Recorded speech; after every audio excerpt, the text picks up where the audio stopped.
Ya que nosotros estamos empezando este periodo de, podríamos llamarlo así, de aclimatación espiritual a este evento que nosotros vamos a tener, es importante que nosotros podamos descubrir lo que significa realmente presentarnos delante del mundo y decir: este es el Dios a quien nosotros adoramos. Quizás para nosotros la adoración suene como algo básicamente musical, porque la adoración musical es una de las mayores expresiones del cuerpo de Cristo. La posibilidad de reverenciar a Dios con palabras, de tal manera que expresemos nuestro júbilo por lo que Él es algo maravilloso. Pero la adoración es más que música. La adoración tampoco podríamos aceptarlo como algo obvio dentro del pueblo de Dios. Porque si nosotros reconocemos la historia del pueblo de Dios a lo largo de la Escritura y aún en nuestro tiempo, nos vamos a dar cuenta que uno de los grandes peligros del pueblo de Dios es caer en la idolatría. Desde el principio de la historia bíblica, desde el principio de la narración bíblica, desde la aparición de nuestros primeros padres, nosotros escuchamos que la primera tentación de la serpiente para con Adán y Eva fue engañarlos hasta el punto de decirles: ustedes serán como Dios. Y ese es el primer signo de la intromisión del pecado de idolatría en medio de la humanidad. Esto se sigue manifestando a lo largo de la historia del pueblo de Dios y en la historia de la nación de Israel. Nosotros descubrimos que a pesar de la presencia majestuosa del Dios soberano, del Jehová, del yo soy el que soy, en medio del pueblo de Israel, con todo, el corazón desobediente de Israel se inclinaba siempre hacia los dioses paganos. Estos dioses no se manifestaban por sus grandes rituales, ni por sus intrincadas filosofías, ni siquiera por sus grandes e imponentes imágenes. Las imágenes de Baal eran representaciones humanas como pequeñas caricaturas que no medían más de 25 centímetros. ¿En dónde radicaba el poder de la idolatría entonces? En la separación del corazón pecaminoso del hombre con respecto a su Creador.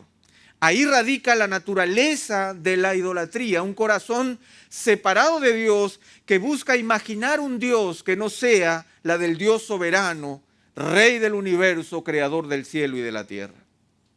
Este problema no solamente se relaciona con la creación de imágenes de yeso o procesiones o todo lo que nosotros imaginamos. La idolatría es más profunda. No necesitamos una imagen física de madera, de oro o de cartón para nosotros inclinarnos a ella. La idolatría es una actitud del corazón. Y es interesante, por ejemplo, que en el Nuevo Testamento, en la primera carta del apóstol Juan, después de que él se dedica en esos 5 preciosos e intensos capítulos a mostrarnos la majestad de un Dios que está con nosotros y a un Jesucristo en el que vivimos, con todo, al final, la última declaración que ustedes pueden encontrar en el último versículo de la primera carta del apóstol Juan es: hijos, guardaos de los ídolos. Hijos, guardaos de los ídolos. ¿Cómo es posible que después de tremenda explicación acerca de la grandeza de la manifestación del amor de Dios en nuestras vidas, después de clarificar la doctrina de Cristo de una manera tan profunda, la última advertencia sea en contra de la idolatría? ¿Por qué es que se da? Porque esa es nuestra naturaleza. Y si nosotros vamos a testificar del Dios que adoramos, es importante que nosotros entendamos el peligro de la idolatría en nuestro tiempo y en nuestro corazón. La palabra idolatría, solamente para poder explicarla brevemente, la palabra idolatría viene de 2 palabras griegas, eidos y latría. La palabra eidos significa básicamente apariencia, idea, imaginación. Apariencia, idea, imaginación. Y la palabra latría es la palabra adorar o servir, porque la adoración y el servicio van de la mano. Entonces, ¿cuál es la idea de idolatría? La idea de idolatría es adorar algo que es producto de mi imaginación. Es adorar una idea. Es adorar algo que yo he creado en mi mente y lo he levantado como si fuera mi Dios. Ese es el peligro de la idolatría, de un corazón que se aparta del Señor. Por eso es que en el Salmo 115, seguramente entre los títulos en las diferentes versiones de la Biblia que usted usa, seguramente va a encontrar de una u otra manera dicho, contraste entre los ídolos y el Señor. Y de eso queremos hablar en esta mañana muy brevemente. Queremos hacer una distinción como pueblo de Dios entre el Dios que creamos y el Dios que a veces imaginamos. Entre el Dios creador del cielo y de la tierra y los dioses que pululan y circulan en este mundo. Los autores y los estudiosos dicen que el Salmo 115 no es un salmo en solitario, sino que está vinculado a los dos salmos anteriores, el Salmo 113 y el Salmo 114. Por eso les invito a que podamos leer en primer lugar el Salmo 114 de manera completa. Acompáñenme por favor, Salmo 114. Cuando Israel salió de Egipto, la casa de Jacob de entre un pueblo de lengua extraña, Judá vino a ser su santuario, Israel su dominio. Lo miró el mar y huyó, el Jordán se volvió atrás. Los montes saltaron como carneros y los collados como corderitos. ¿Qué te pasa, oh mar, que huyes, y a ti, Jordán, que te vuelves atrás? A vosotros, montes, que saltáis como carneros, y a vosotros, collados, que saltáis como corderitos. Tiembla, oh tierra, ante la presencia del Señor, ante la presencia del Dios de Jacob, que convirtió la roca en estanque de aguas y en fuente de aguas el pedernal.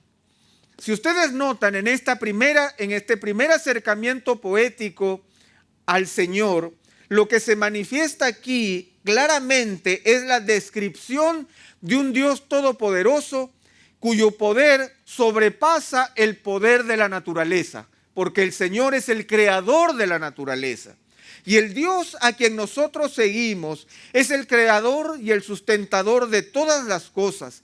Es el gran yo soy, es el Salvador y el Redentor, quien amorosa y sacrificialmente ofreció a su Hijo Jesucristo para nuestro favor, a pesar de que somos una humanidad que le rechaza y que le niega. No hay nadie como nuestro Dios, no hay nadie como Dios, nuestro Dios trino. Nadie iguala su majestad, nada iguala su misericordia y su obra.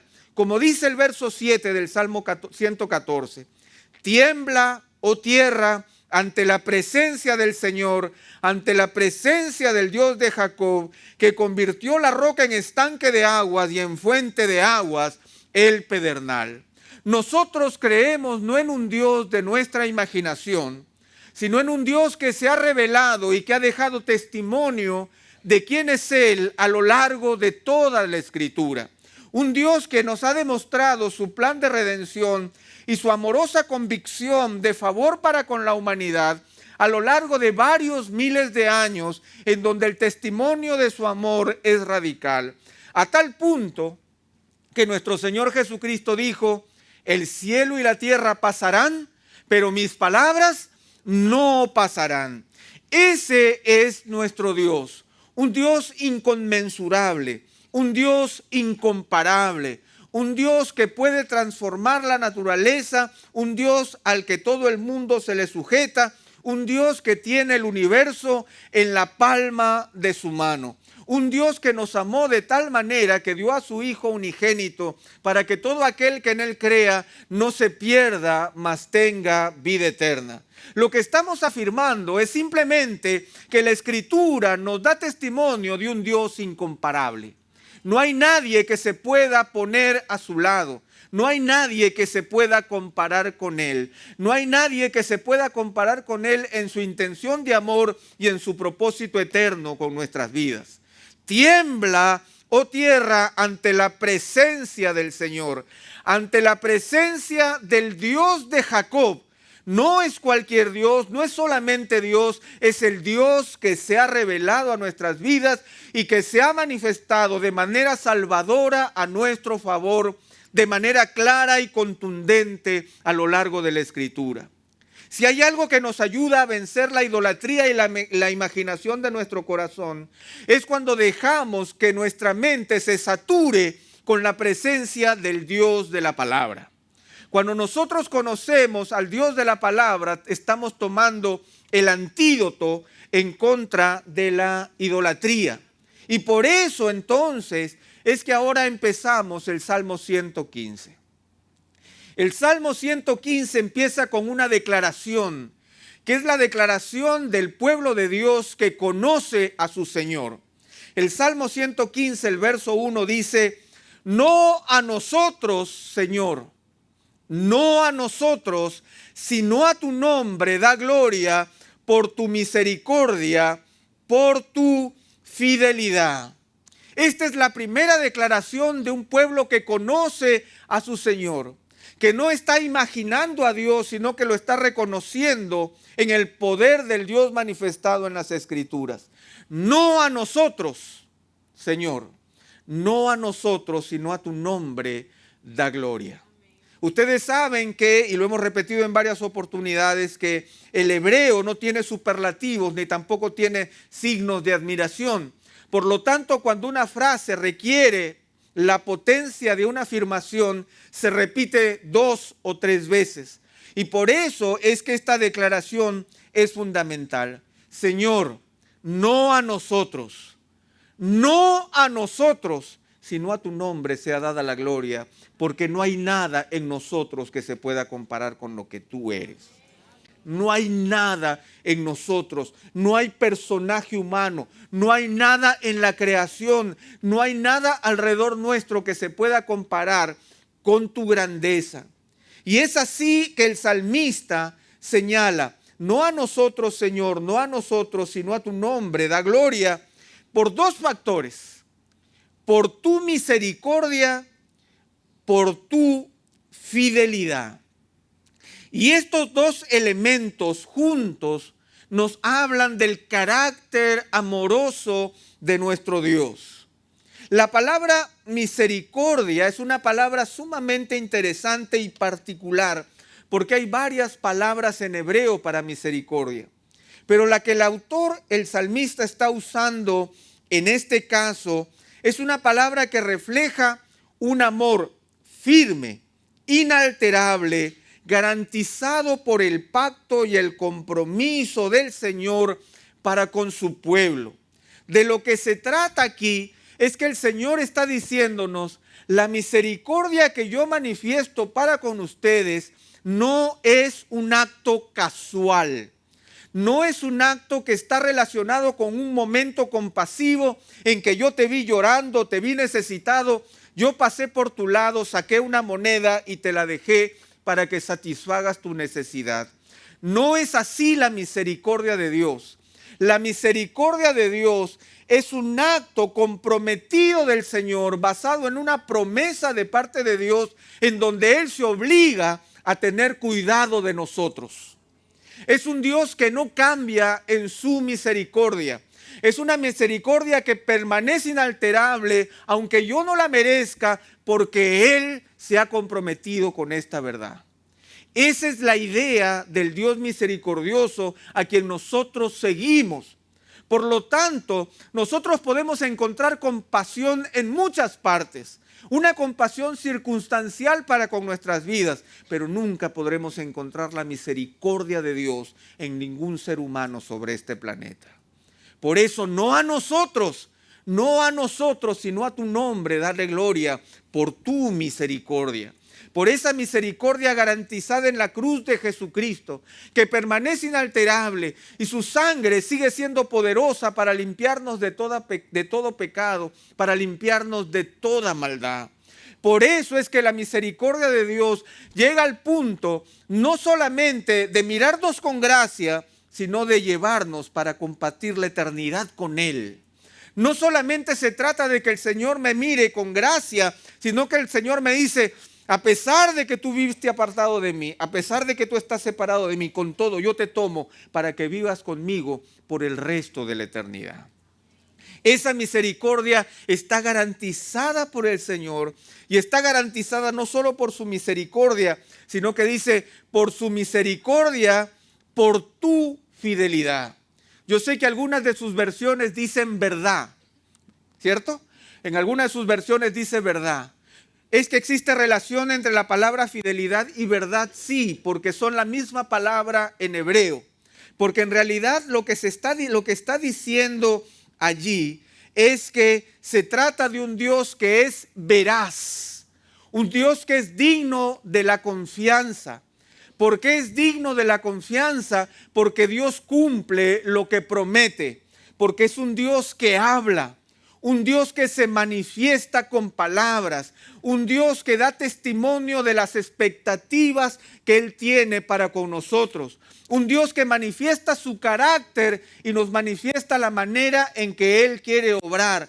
Por lo tanto, eso lo califica como un Dios fiel que cumple lo que promete, un Dios que es veraz, que es digno de confianza, un Dios que es fiel. Nuevamente, la fidelidad, al igual que la misericordia de Dios, no es casual.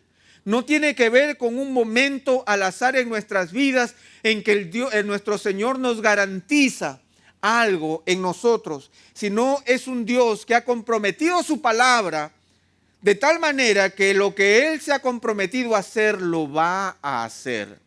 Ese es nuestro Dios. Un Dios misericordioso porque Él lo quiere así y un Dios fiel porque Él cumple lo que Él ha prometido. Ese es nuestro Dios. Y en ambos casos, entonces, no se trata de un evento al azar, sino en la garantía de un Dios de pactos. Un Dios que ha establecido compromisos verdaderos con nosotros. Y aunque nosotros fuéramos infieles, Él permanece fiel. Él garantiza el cumplimiento de su misericordia y su fidelidad. Por eso, no a nosotros, Señor, no a nosotros, sino a tu nombre sea dada la gloria. Ahora, el verso 2 nos muestra una pregunta interesante del salmista, porque viene a ser como la raíz de toda idolatría. ¿Por qué han de decir las naciones, ¿dónde está ahora su Dios? Es evidente que el testimonio que nosotros damos del Dios de la Escritura, un Dios poderoso y fuerte, tiene que ser respaldado por la presencia de un Dios poderoso y fuerte ahora en nuestras vidas. El Dios de la Escritura es el mismo ayer, hoy y por los siglos.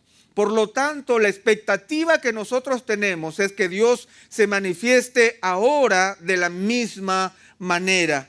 Nuestro Señor Jesucristo decía, hablando acerca de Dios, yo soy el Dios de Abraham, el Dios de Isaac, el Dios de Jacob. Él no es Dios de muertos, sino que es un Dios de vivos. Un Dios que que permanece vivo en medio nuestro y que sigue actuando en nuestras vidas. Ahora, el gran drama de la idolatría, y es un drama latente, lamentablemente, en la mayoría de congregaciones que dicen celebrar al Señor, es que muchas veces cuando la gente pregunta, ¿dónde está ahora tu Dios? ¿Dónde está ahora tu Dios? Ese ahora marca la potencia de nuestra respuesta con respecto a quién es Dios. Porque ¿dónde está ahora mi Dios? Está en el mismo sitio donde ha estado siempre. Pero el problema radica en que esa pregunta ahora intenta muchas veces actualizar a Dios, hacerlo diferente al Dios de la Escritura.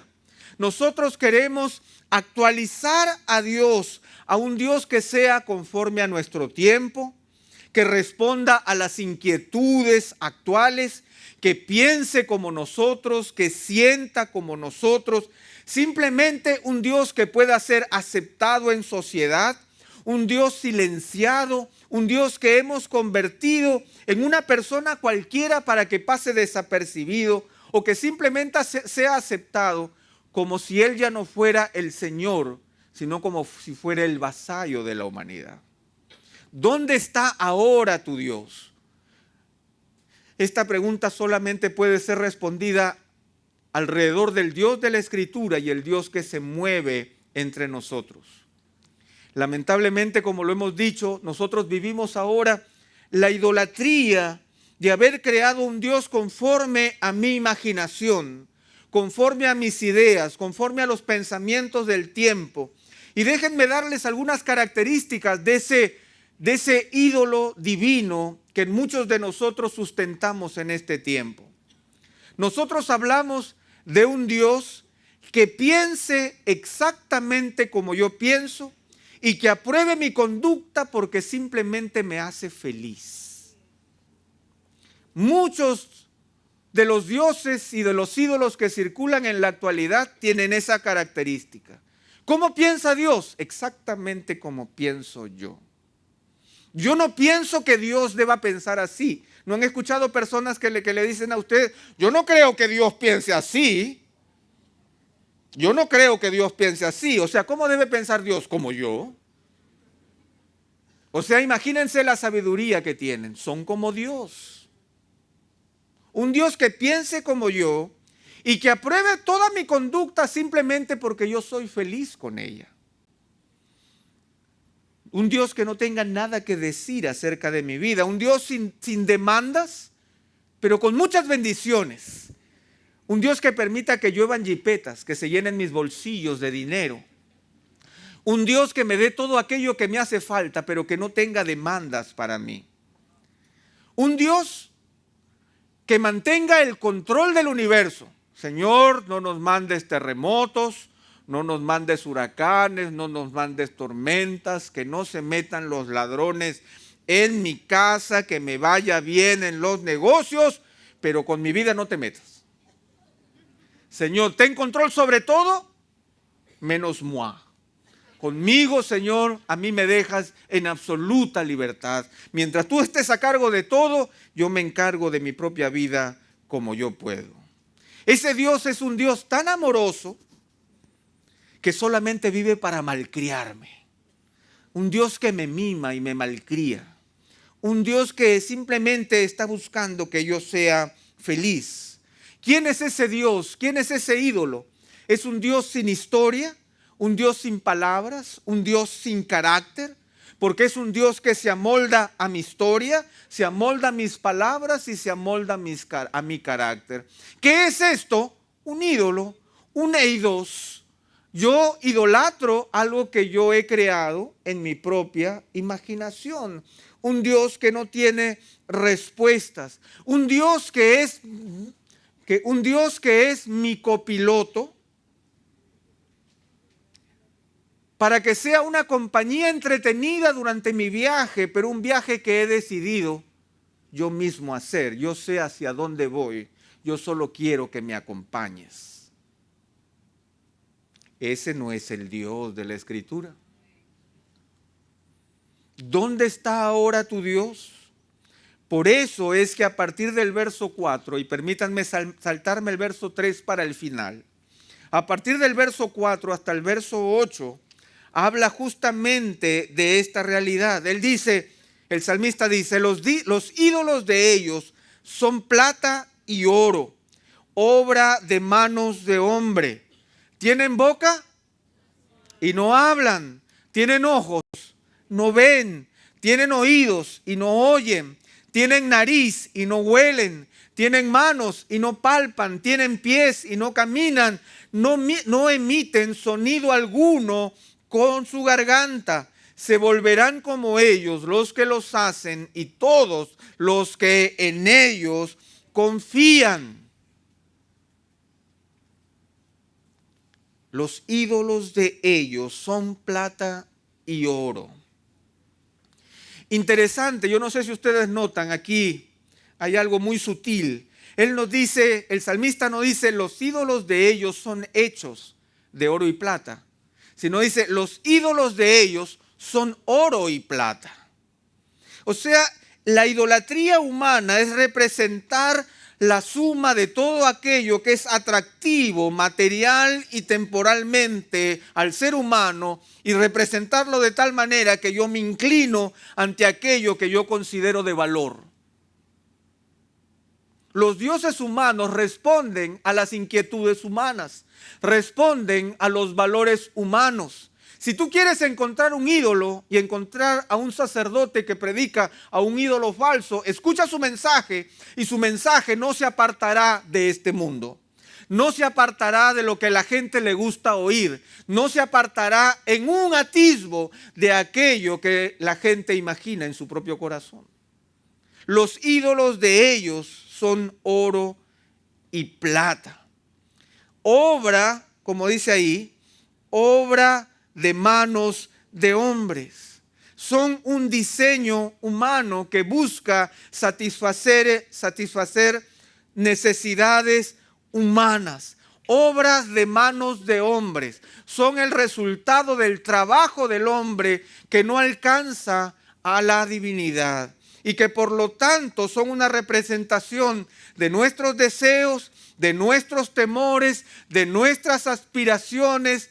Pero todos esos deseos, temores y aspiraciones son meramente humanos, meramente humanos. Como este Dios representado allí con boca, pero que no habla, con ojos, pero que no ve, con oídos, pero que no oye, con nariz y que no huele, con manos que no palpan, con pies que no caminan, y como dice la última parte del verso 7, no emiten sonido alguno con su garganta. ¿A qué se refiere esto? ¿A palabras? No, se refiere al sonido de la respiración. No hay sonido alguno, no hay latidos del corazón, porque no tienen vida. Porque aunque representan las más profundas características humanas, no tienen vida, no tienen movimiento, no tienen capacidad de comunicarse, no producen consejo, no producen dirección, no producen fuerza, no producen siquiera compañía. Son solamente una ilusión creada por mi propia imaginación. Son solamente una abstracción de mis deseos, de deseos que yo no puedo concretar porque ese Dios no tiene poder ni fuerza para llevarlos a la realidad. Un Dios que piense como yo, que sienta como yo, que me acompañe en el viaje que yo he decidido, que me cuide de todo menos de mí mismo. Esa es la característica de los dioses de nuestro tiempo. Finalmente, esos dioses humanos no nos liberan de nuestra propia miseria, sino que la incentivan. Son incapaces de encontrar respuesta porque la respuesta la tenemos que proponer nosotros.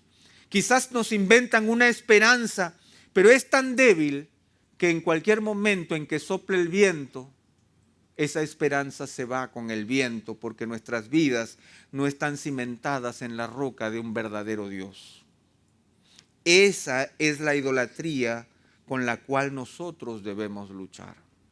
Por eso es que ahora vamos a volver al verso 3, al verso 3 del Salmo 115, porque nosotros en este tiempo estamos muy presionados por la sociedad y la cultura contemporánea para nosotros cambiar del Dios vivo y verdadero y crearnos ídolos humanos que respondan a las pretensiones humanas.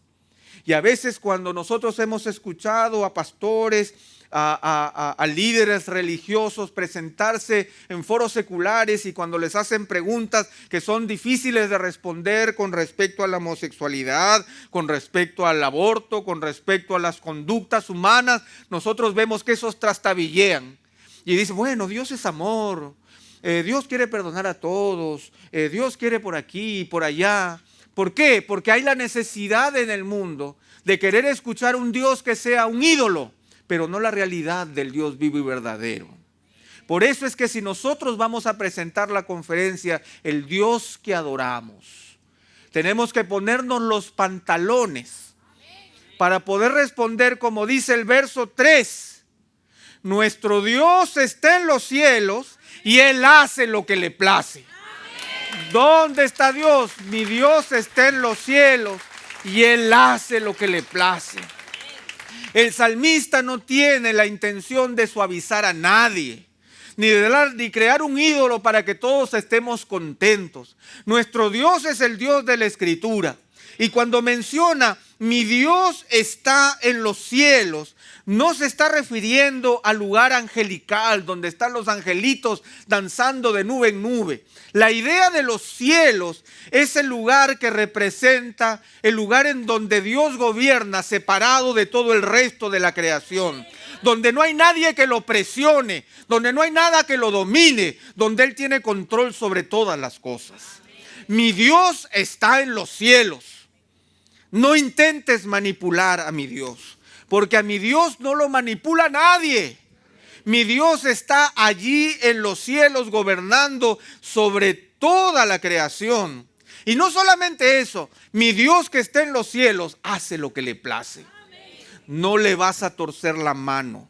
No le vamos a cambiar su voluntad. No es un Dios de mi imaginación. No es el Dios de la cultura. No es el Dios de este tiempo. No es el Dios que responde a las necesidades culturales de nuestro tiempo. No es un Dios que se callará ante las ofensas de ciertos grupos que están rechazando a Dios. No es nada de eso. Él hace lo que le place. Y esa idea de que Dios hace lo que le place, no hace de Dios un Dios medalaganario. No hace de Él un Dios que hace lo que le viene en gana, sino que Él hace lo que le agrada. Él hace lo que le agrada. Y nosotros los cristianos hemos descubierto que su voluntad es buena, agradable y perfecta. Nosotros hemos descubierto a un Dios que es tan poderoso que cuando Él crea todas las cosas, Él dice, esto es bueno y bueno en gran manera. Nosotros descubrimos a un Dios que nos ha dejado una ley moral que tiene tal fuerza porque es la única manera en que nosotros podemos vivir, porque hemos sido creados a imagen y semejanza de Dios. Nosotros hemos sido creados para depender de Él y no para que Él dependa de nosotros. Nosotros necesitamos de la vida de Dios porque Él es el único que tiene vida. Nosotros necesitamos encontrar el camino. Él es el único camino. Él solo tiene la verdad. ¿Dónde está mi Dios? Mi Dios está en los cielos y Él hace lo que le place. Esa es nuestra respuesta y no podemos tener otra. Sin embargo, no necesitamos humanizar al Señor, ni tampoco hacerlo descender de su trono para que digamos que Él nos presta atención. A veces nosotros creemos que debemos humanizar a Dios ante las necesidades del ser humano, pero esto no es verdad.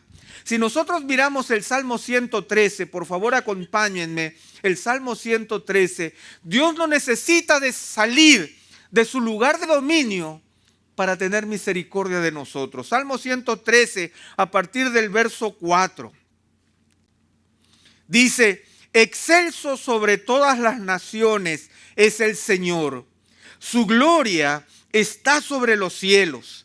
¿Quién es como el Señor nuestro Dios, que está sentado en las alturas, que se humilla para mirar lo que hay en el cielo y en la tierra? Él levantará al pobre del polvo y al necesitado saca del muladar para presentarlos como príncipes de su pueblo. Hace habitar en casa a la mujer estéril, gozosa de ser madre de hijos. ¡Aleluya!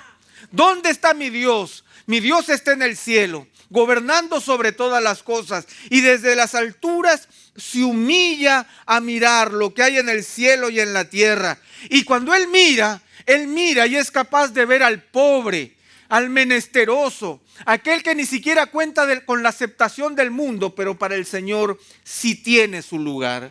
Y Él es capaz de levantar al pobre del basural y convertirlo en un príncipe, porque ese es el Dios que tiene gobierno sobre todas las cosas. Es un Dios que tiene dominio absoluto sobre la creación, pero una profunda misericordia. Un Dios que mira a nuestro alrededor y es capaz de poder descubrir la necesidad. Y no solamente la necesidad visible, como la de un pobre en un basural, sino que aún dice en el verso 9, hace habitar en casa a la mujer estéril, gozosa de ser madre de hijos. Nuestro Señor que está en el cielo puede ver una matriz cerrada y abrirla en su nombre. El Señor no tiene ni se le escapa ninguna de las necesidades del universo, pero Él está en su lugar de dominio. ¿Quién es como el Señor nuestro Dios, que está sentado en las alturas? Nuestro Dios está en los cielos y Él hace lo que le place. Hermanos, esa es la respuesta que nosotros debemos dar. ¿Y dónde está manifestada la voluntad de Dios? Está manifestada en su palabra. Por eso es que el salmista de ahí en adelante, a partir del verso 9, él hace una invitación del verso 9 al 11. Él dice: oh Israel, confía en el Señor. Él es tu ayuda y tu escudo. Oh casa de Aarón, confiad en el Señor. Él es vuestra ayuda y vuestro escudo. Los que teméis al Señor, confiad en el Señor. Él es vuestra ayuda y vuestro escudo. Una y otra vez, cuando descubrimos quién es nuestro Dios, lo único que podemos hacer es depositar nuestra confianza en Él. Nosotros, cuando descubrimos al Dios vivo y verdadero, no tenemos otra opción más que depositar nuestra confianza, nuestra seguridad, nuestra esperanza en el Dios poderoso, que es capaz de protegernos para gloria de su nombre. Por eso es que el salmista es muy específico y dice: pueblo de Israel, congregación de la IBI, conociendo al Dios que conocemos, lo único que podemos hacer es confiar en el Señor. Él es nuestra ayuda y nuestro escudo. Es interesante que la palabra ayuda y escudo hablan de dos niveles de protección de Dios. La ayuda tiene que ver en que Dios se convierte en nuestro ayudador. Él coopera a nuestro favor. Él pone los medios para el logro de los objetivos que Él nos plantea. Nosotros encontramos en la palabra evidencia muy clara de esto. A los que aman a Dios, todas las cosas le ayudan a bien. Esto es conforme al propósito con el que han sido llamados. El Señor declara en su palabra que las buenas obras Dios las preparó de antemano para que caminemos por ellas. El apóstol Pedro dice que el Señor Jesucristo nos ha dejado ejemplo para que nosotros sigamos sus pisadas. El Señor es nuestro ayudador. El Señor me ayuda a mantenerme en pie en medio de la vida y me lleva hasta el punto de hacerme capaz de poder completar los objetivos que Él me está proponiendo. Él no me deja solo. Es un Dios misericordioso que se compromete en mi ayuda. Pero no solamente es mi ayuda, sino que Él es mi escudo. Él es mi escudo protector. Jesucristo murió en la cruz del Calvario para derramar su sangre por mis pecados. Jesús pagó en la cruz el precio por mis pecados. Él es mi escudo. Yo lo único que puedo hacer es confiar en Él. No voy a cambiarlo, hacerlo cambiar de parecer. Simplemente voy a confiar en Él, porque Él es mi ayuda y Él es mi escudo. Y este llamado a confiar en el Señor no solamente se lo da al pueblo de Israel, sino que le dice a la casa de Aarón, que es la casa sacerdotal, y podríamos traducirlo al liderazgo de nuestra iglesia, al liderazgo de nuestra iglesia, a nuestros diáconos, a nuestros líderes de ministerio, a todos aquellos que están sirviendo al Señor. No olviden, confíen en el Señor. Él es nuestra ayuda y nuestro escudo. Él es nuestra ayuda y nuestro escudo. Y luego extiende este llamado de manera general y le dice a aquellos que dicen temer al Señor, aquellos que le conocen y reverencian su nombre, no se olviden de confiar en el Señor. Él es nuestra ayuda y nuestro escudo. Ese es nuestro Dios y por lo tanto es el Dios que se ha acordado de nosotros, como dice el verso 12, el Dios que nos bendecirá, el Dios que nos mostrará su favor, que bendecirá la casa de Israel, que bendecirá la casa de Aarón, que bendecirá a los que temen al Señor, sean pequeños o sean grandes, tanto a pequeños como a grandes. Y aquí la idea de pequeño o grande no es niño y adulto, sino a aquellos que son pequeños en términos humanos y aquellos que son grandes en términos humanos. El Señor bendecirá a todos. Y el verso 14 dice: el Señor os prospere a vosotros y a vuestros hijos. Benditos seáis del Señor que hizo los cielos y la tierra. El Señor que bendice es el mismo Señor que es propietario de todas las cosas. Los cielos son los cielos del Señor, pero la tierra le ha dado a los hijos de los hombres. Los muertos no alaban al Señor, ni ninguno de los que descienden al silencio. Pero nosotros bendeciremos al Señor desde ahora y para siempre. Aleluya. Hermanos, el llamado de parte de nuestro Dios es un llamado de Dios para bendición. Nuestro Dios es el único que puede bendecirnos. Pero la gran declaración que tiene que salir de nuestra boca y que debe estar grabada en nuestro corazón a partir de este día es: no a nosotros, Señor, no a nosotros, sino a tu nombre sea dada la gloria. Cuando nosotros vengamos a esta conferencia, nosotros vamos a escuchar siervos de Dios que nos van a iluminar, pero no nos van a iluminar acerca de ellos mismos, sino acerca del Dios a quien nosotros adoramos. Y el Señor merecerá la gloria, porque no a nosotros, Señor, no a nosotros, sino a tu nombre sea dada la gloria. Y esa es la expectativa final de esta mañana, de este tiempo en donde nos estamos preparando para buscar y adorar al Señor. Que nosotros podamos decir con corazón sincero: no a nosotros, no a nosotros, sino a tu nombre sea dada la gloria por tu misericordia y por tu fidelidad. Que nosotros podamos hacer un examen en nuestro corazón y podamos examinarnos cuántos ídolos, cuántas ideas e imaginaciones acerca de Dios están poblando nuestra mente, están poblando nuestra cultura, y contra cuántas cosas nosotros tenemos que luchar. Nuestro Dios está en el cielo y Él hace lo que Él place. Esa es nuestra identificación personal con el Señor. Y hermanos, estando a 48 días de nuestro evento, que nosotros digamos una vez más: no a nosotros, Señor, no a nosotros, sino a tu nombre sea dada la gloria por tu misericordia y tu fidelidad.